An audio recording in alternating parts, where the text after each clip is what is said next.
And the weekend, of course, is just around the corner. Weather-wise, I can offer you something slightly warmer, but only slightly. All of that and so much more coming up on Good Morning Britain.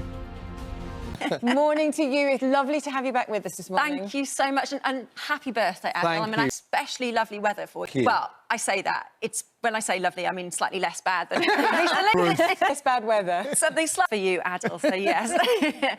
Apologies all round. The weather's been miserable, hasn't it? But there is something, as I say, slightly less miserable to come over the weekend. So let's take a look at that in a little more detail.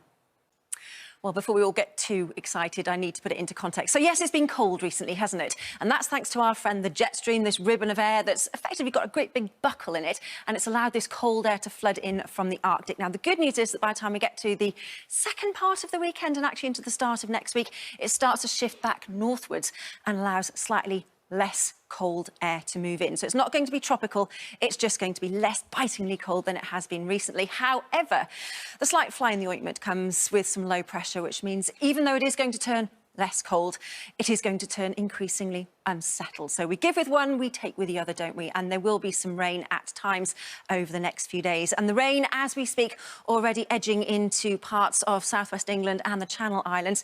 This rain is going to be persistent, slow-moving and heavy at times. Elsewhere, a generally dry day with just a few sharp showers, the odd spot of sunshine, but the temperatures, as you can see, still struggling to get into double figures, a chill in the air. Hello there, welcome to Friday here on Good Morning Britain, which of course means that the weekend is just around the corner.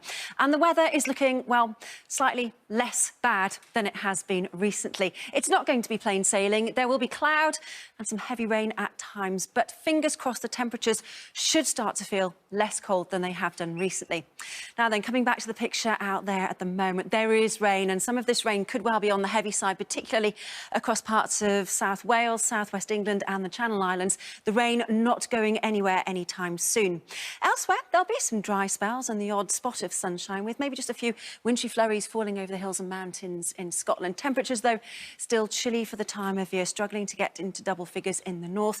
Possibly something slightly milder down across the south-southeast, where we could see highs of 13 or 14 in Celsius. Heading through this evening, though, and into the overnight stretch, those temperatures are going to take something of a tumble, particularly under clear skies through parts of Scotland and northern England, where we'll see widespread frosty patches developing by the early hours of tomorrow morning.